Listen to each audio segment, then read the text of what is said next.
So I've done the Husafell stone, and I carried it all the way around the pen as well. So I'm currently in Iceland, just in a hotel. I just wanted to talk a little bit about my experience. I'll probably upload all of this to YouTube just so if there's anyone else who wants to attempt it in the future, they'll have something a bit more concrete to look at. That was sort of my intention for this whole video blogging series kind of deal, because there's a lot of videos of people doing it, which is quite useful. I'll probably link it down in the description. But it's all just like 1 minute clips of people essentially just doing the stones, and then there's one cool video with Jujimufu doing it with the mountain, and then the mountain kind of tells him the technique, and that was actually really useful. So I guess I'll talk about a couple of. Let's just talk about doing the stone. So there'll probably be a video like maybe before this video, so you've probably already seen it. But the bits before that I might have not shown is that was like my sixth attempt, like on the day. So I went out.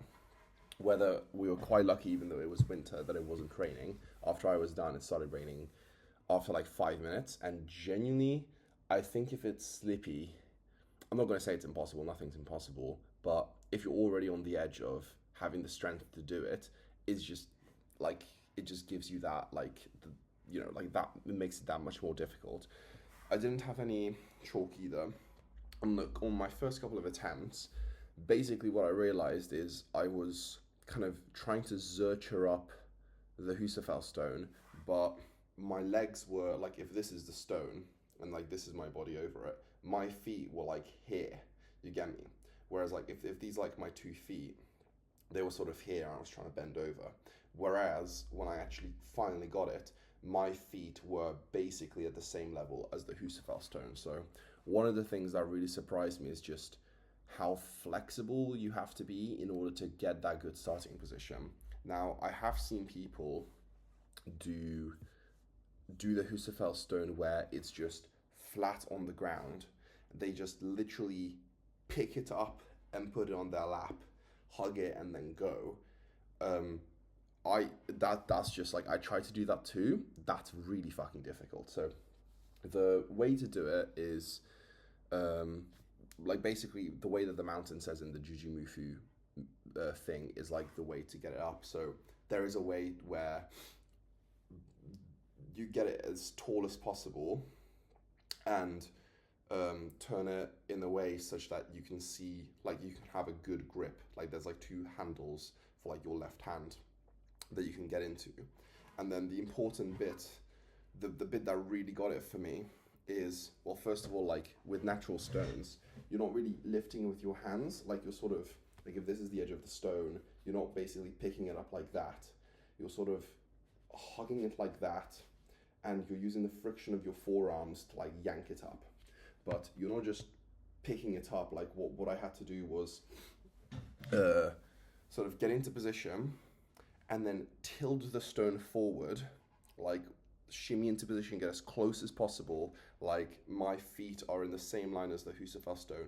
Tilt it forward, bring it up a bit, and then like lifting it off the ground just a little bit, basically centers the stone in between your legs, and then you can yank it up with everything that you have onto your legs. And then if it's on your legs and it's facing up, then you can basically grab it round and then do an extension and start walking. If it's like on your legs but it's flat, I just don't know what the technique is to like get it vertical on your laps and then start with it. So that's something that really surprised me of how difficult that was. Like basically the attempt that I got it on was the first time that I got it up to my chest, and then I just basically started. It felt like I was sprinting, but I was walking really slowly actually, and I managed to get it all the way once. Like gun to my head, maybe I could have done a couple of more steps, but that was basically my end goal. I'm very lucky that I've got very big like wingspan, and I didn't have any like sort of sticky t-shirts. I just had like an SBD jumper, but I kind of like your initial yank needs to be high. Like people like in the Jujimufu video when he's like, I think he was strong enough to do it, but he's like holding it down here all the time. So he's using his biceps and forearms and like shoulders to keep it up all the time. Whereas the way that other people do it is like yank it up high, and then the friction between the stone and the jumper is basically meaning that you don't need to hold it up as much. Like you can also almost like, you can't really let go, but like you're just kind of holding it in place so it doesn't slip down anymore. You're not constantly dragging it up. So yeah, so anyway, the walk part of it, once you get it into position, I would say is easier than getting it up. So make sure you sort of, just keep that into account. But after I was able to do it, like I kind of got it on my lap a couple of times, but the technique is quite difficult. What else would I say? Yeah, so I got these sleeves from BTB Sleeves. Now, I'm a bit at two minds. That's genuine Husafell mud, by the way. I'm never washing these ever in my life. And I got them customized red, white, green because I'm Hungarian. These were super important in making sure I could have multiple attempts, because as I said in my previous video, your forearms get cut up and it looks super cool, like I've got bloody forearms from attempting the rock. But what that means is on your 7th, 8th try, like you're not going to be able to do it. So highly recommend taping up and like having some experience with natural stones before, because like you're just not going to be able to do it otherwise. Now these sleeves, a bit of a thing. So the actual, these took 3 months to get to me. I don't want to, 2 to 3 months. And the way that is that it was meant to take like a month. They didn't reply at all to any of my emails, any of my Instagram messages, any of my calls. I called them multiple times. I asked people if they knew the owner. He didn't get back to me. He eventually sent it, paid the wrong postage, so I had to go to the post office, pay the postage, then it got delivered. By the time I was out of the country, so then I had to get it delivered again. So I'm quite annoyed at their customer service, but in terms of what it is, it's, it did the job. So either this or some other sleeves, but yeah, these did the job for me. What else? Yeah, so sleeves, I bought a towel to wipe it down because I said I did it during November. It was November 13, 2024. Make sure you kind of get it out the mud when you start. So there's multiple, it doesn't really matter where you start it in my opinion. I'd also just walk around the pen a couple of times, just mindset wise, to prepare yourself. There's a couple of smaller stones you can sort of warm up on. I would recommend that, but bear in mind it's not a gym. You can't just be oh, I'm gonna do 100 kilo stone, that 120 kilo stone. It's just you have a rock, it probably weighs 80 kilos, and then you kind of just have to get started. In order to get to the stone, if you are coming to Iceland, I highly, highly, highly recommend, to get there, you have to hire a car basically, but I would recommend you to keep that hire car for the entirety of your stay, even if you are just staying in Reykjavik, because you see all the stuff in Reykjavik and basically all the beautiful things are outside, they're all the sites and everything else, Thor's Power Gym, it's a 35-minute by public transport if you're lucky, and then the buses only come every half an hour, and then in order to get back to the airport, if you're landed at Keflavik, which is a bit further out, then it saves you that time as well. So that's sort of just a life tip for that. What else do I want to say? I know this is rambling, but if you want to do the Husafell stone, you're going to watch the video. So it doesn't really, sorry that I can't be more concise. It's just sort of off the top of my head. So yeah, main takeaways. First of all, I'm super happy to be able to be, full Stärkur. That felt super cool. We got an Icelandic person coming over, actually multiple, just there was a crane operator nearby, or a digger operator, and he was yeah, I've seen a couple of people do it, but I've tried, and it's really cool that it's everyone who comes there, they are so knowledgeable of the stone. It isn't just oh yeah, I didn't know this existed. They know sort of the lore of the stone, so that's pretty cool. There was someone else who was trying to attempt it, but they didn't manage to get it, unfortunately. Very nice French person though. And yeah, so in order to prepare for the stone, what I would say is and bear in mind, I'm not an expert. I've done it once. I'm a powerlifter, right? I'm not a strongman. But the the key bits, in my opinion, and first of all, you have to be strong, clearly, but I don't think it has anything to do with your deadlift so much as it has to do with how much you can zercher from a deficit. And I will stand by that. Like, I think if someone can zercher, say, 240 off, like, you know, like from the elbow, from the ground, from like maybe this much deficit, I would give that person a better chance than someone who can only do like 190 zercher off the floor because they have shit mobility, but they can deadlift 320. Like, I can deadlift 350 kilos. My comp best is 350 and a half at this point. So it's like, I did practice a lot of zerchers before this. I say a lot, you know, like a couple every session, but that's something that is more important than you think. And genuinely, like, getting down into that position, into that like basically half sumo stance position where you are zerchering something off the floor. Like, if you look at the video of what I'm doing it, my arse is like parallel to the ground, and then I kind of tilt it, and then I pull it really high. But in order to do that, you need like a lot of hugging muscles, and you need a kind of strong grip and just forearm and biceps. So I would, first of all, I would add in bicep training at least twice a week, but I would do like this is more just like to prevent tears, but what I would do is sort of get on like an incline and just do like a slow, complete extension, and then individual like that, like not like this, because you want to strengthen that joint. So yeah, I would do that. I would definitely practice zerchers, and like that would help you with the mobility as well. I think if you just don't have the mobility, it's going to be way harder.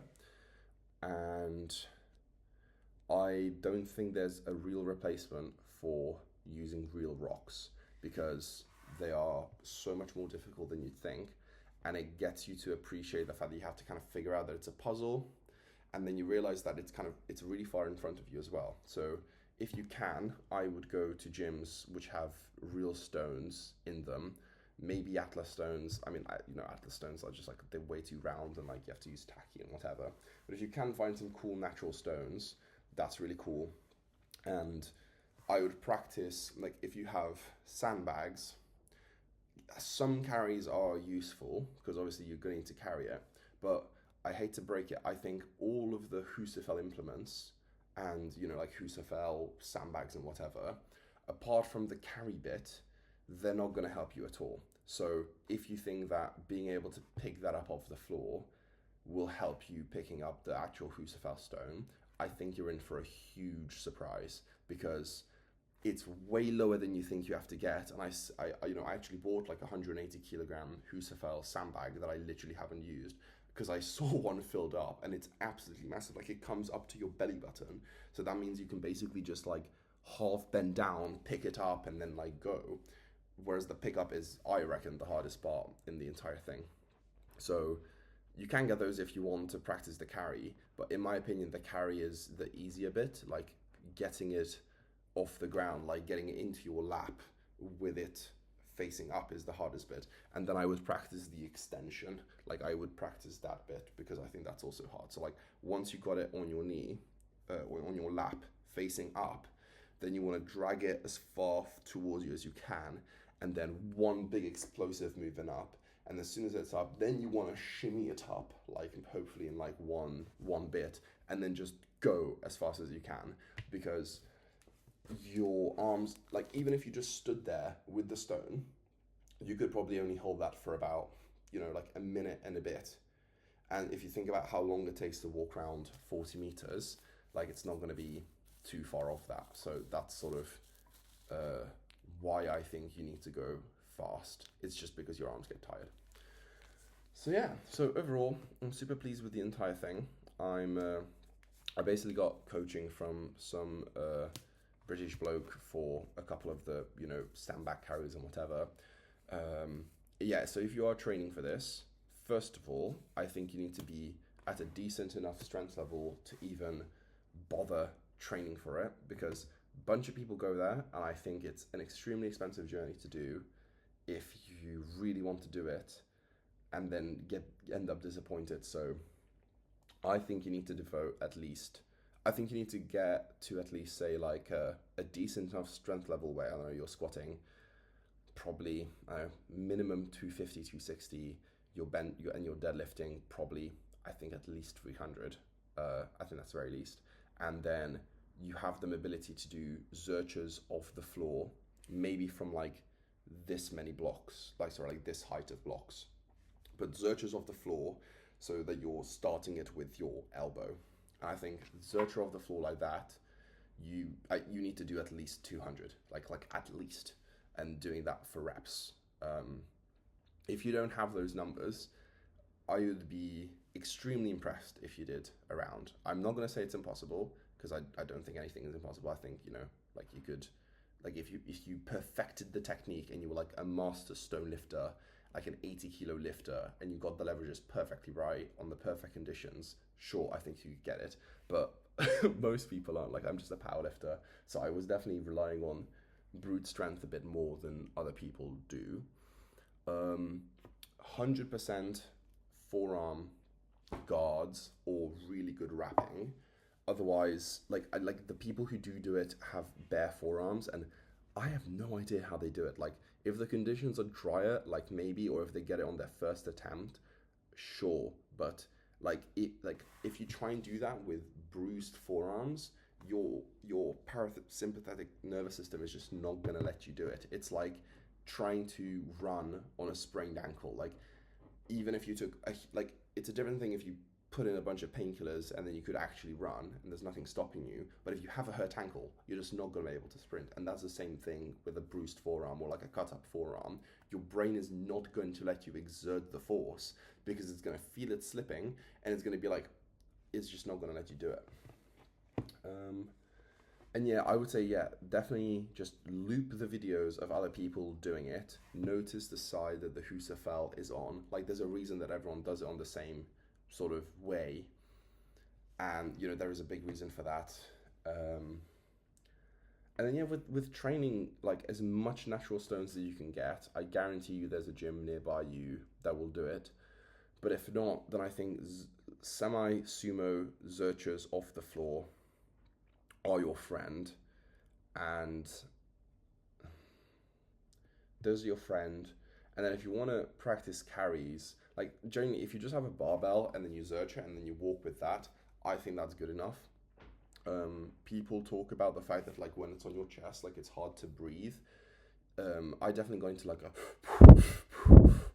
but I'm not sure if that was because it was hard to breathe or because it was just really heavy, and I was actually just like amazed that I got it up and that I was like actually attempting it. So that was pretty, I was just like, oh, like, wow, this is it. Like it kind of went from like I went there, and on my first attempt I barely managed to lap it like horizontally. And I'm telling you, like, if you manage to lap it horizontally, like there's just like, I don't know like how you're gonna flip it up, because if you do flip it up, it's going to be like the straight end down and the pointy end up. So you kind of need to like rotate it on your leg. It just doesn't work. So anyway, I basically did that. I went to the guy that I was with, and I was like, yeah, like walking is off the table today. Like it's just not going to happen.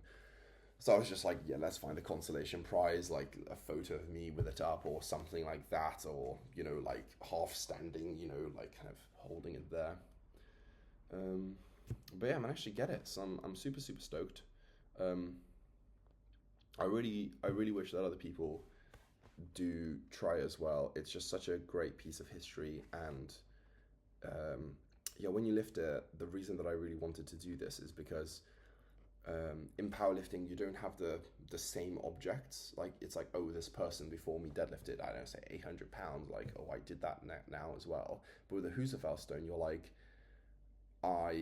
that's the stone that like Husfell Bjornsson touched, or like all these legends in the past have all touched, and you do feel like you're just part of that history now. Like I'm part of the history of the stone, like that's there forever. So it is definitely a sort of, I guess you could call it, slightly spiritual moment, or however you want to phrase it. So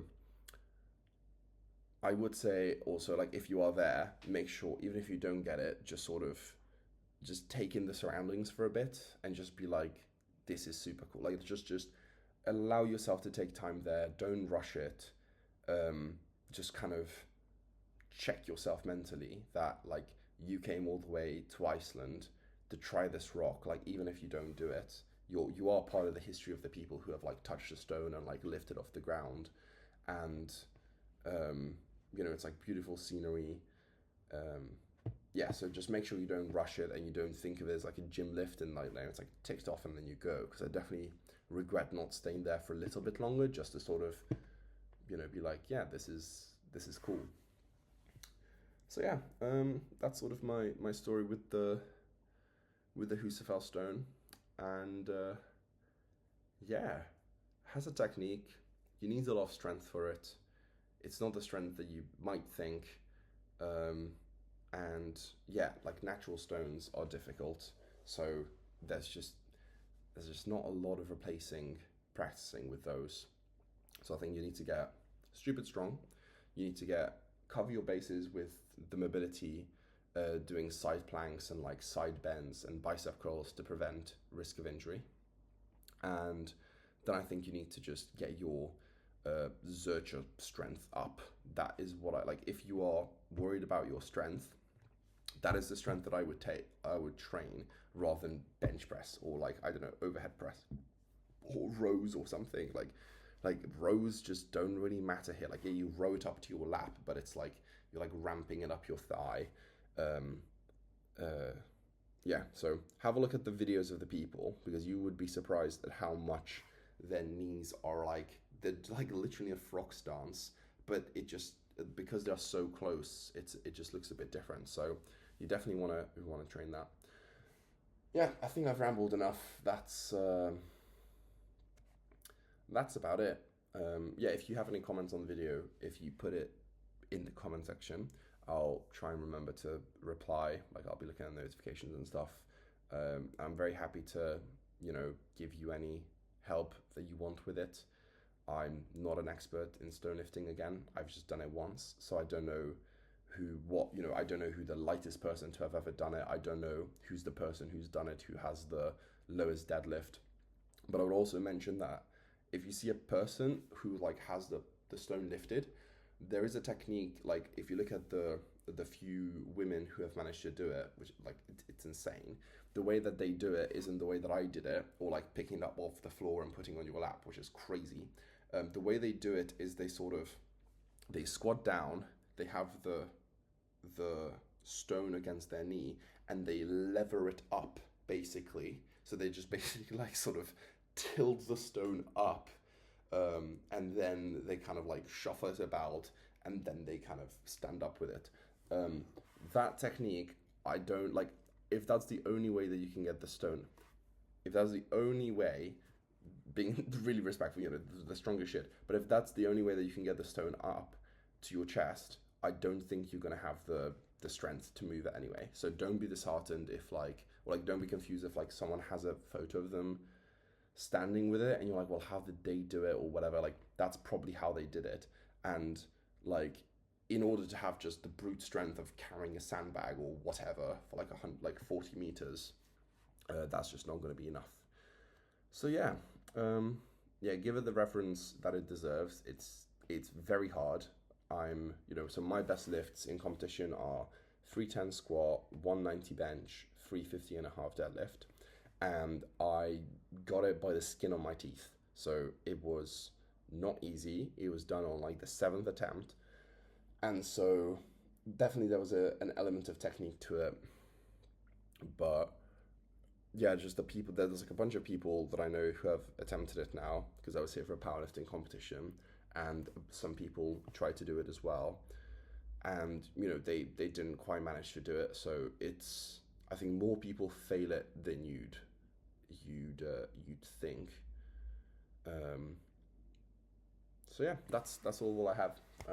Yeah, wish you all the best, and if I'm ever in Iceland again, I will definitely return. Even if I'm completely injured and I don't have any chance, like just to be by there. It's like by a really beautiful bit of scenery. And yeah, what else? I don't know, just bring food with you. Definitely bring someone else with you if you can. You don't need like a local expert. Like if you put it onto Google Maps, you will just find it. And you know, like it sort of like cuts out after a while, but then you look left and you're like, oh well, that's the ring of stones or whatever. As far as I'm aware, there's not any times that they ever like remove the stone. Like there's no permission that you need to ask from anyone. Just obviously be respectful. You definitely can't use tacky on it. I have seen people use chalk on it on videos. That does apparently get, you know, washed away by the rain. But yeah, if you do it in winter, bear in mind if it's cold and snowing, it's again not impossible, but it's going to be so wet. The ground's going to be slippy maybe, or like even frozen. Like the winds get crazy here as well.